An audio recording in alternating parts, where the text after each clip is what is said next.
And now, a hometown tour of Manchester. For the first time since 1974, Manchester is under new leadership. Connie Bankin was elected last November, making history as Manchester's first woman mayor. She started her new role at the beginning of the year. Bankin, who works at the local dentist office and performs as a musician on the weekends, says she's always been a person that likes to make things better in her community. My parents brought me up to be that way. My dad especially, he was all about service and city government and all 14 kids of us. And my parents every Sunday, Sunday morning breakfasts were talking religion, politics, and, how to be a better person.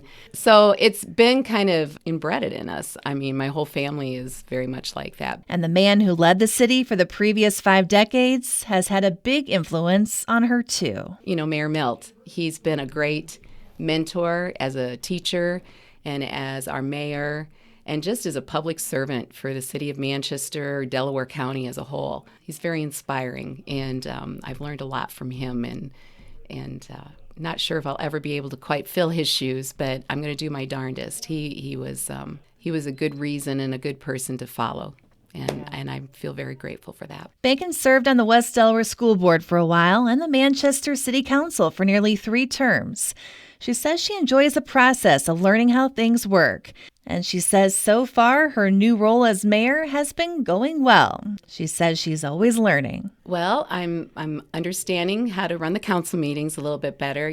Mayor Milt was so smooth with all of his stuff. So now it's different from when you're a council person and you're listening to all this and you're doing this, but my role is to step back and let them do their thing now. So I'm still learning, to just step back and let them say more about what it is and help guide them.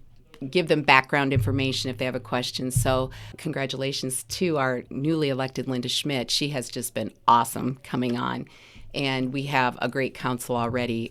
We work well together.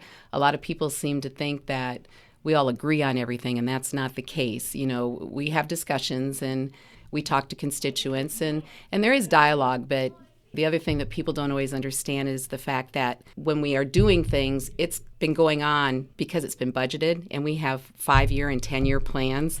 And so there's a plan, always an action, but because of things that come down the pike that are unexpected, floods, fires, droughts, recessions, we can pivot and do different things so that we can still do our best to stay within the budget. And opportunities arise too, and I know we always have to balance the needs of what we have going on right now, as well as, making sure that we're making Manchester progressive and inviting more people into the community. So it's a juggling act, and we try very hard to do that within the means that we have, and for the best interest of all the citizens. Bankin says the city of Manchester is busy working on several projects right now. We've got the East Main project going on. We've just applied for a grant for the Shelley Park. We're hoping that we get that grant so we can move forward with some improvements down there by the Whitewater Park. Dave Wakefield's our new chamber person, and so we're both kind of newbies with this. And so I've been visiting a lot with Dave, and he and I have been having some really great conversations, how we can work together to, get the downtown built back up again, too. We've got some empty buildings as well that we'd like to see filled, hoping some businesses will be coming back. COVID was hard on everybody, and I don't think we're the only community that's seen that, but people have to feel positive about where everything's going, I think, before they can actually put that money down or make that leap of faith into a new business or grow a business somewhere. So those are things that are kind of on my radar right now. And then we're just looking at, continuing to think about things that have to be happening in the next 5 years. And we had some police officers just retire, so we just got done hiring 2 new police officers, and I think they're going to be great. And yeah, there's just, you never know what's going to get thrown at us tomorrow. Bankin says she's grateful for the opportunity to call Manchester home, and hopes everyone realizes just how special this community is. It kills me. Some people, they don't realize how lucky we are because of all of those resources we have. Our hospital, our Good Neighbor Home, the Meadows, the businesses that are in town. I mean, we have clothing, restaurants, the school, our churches.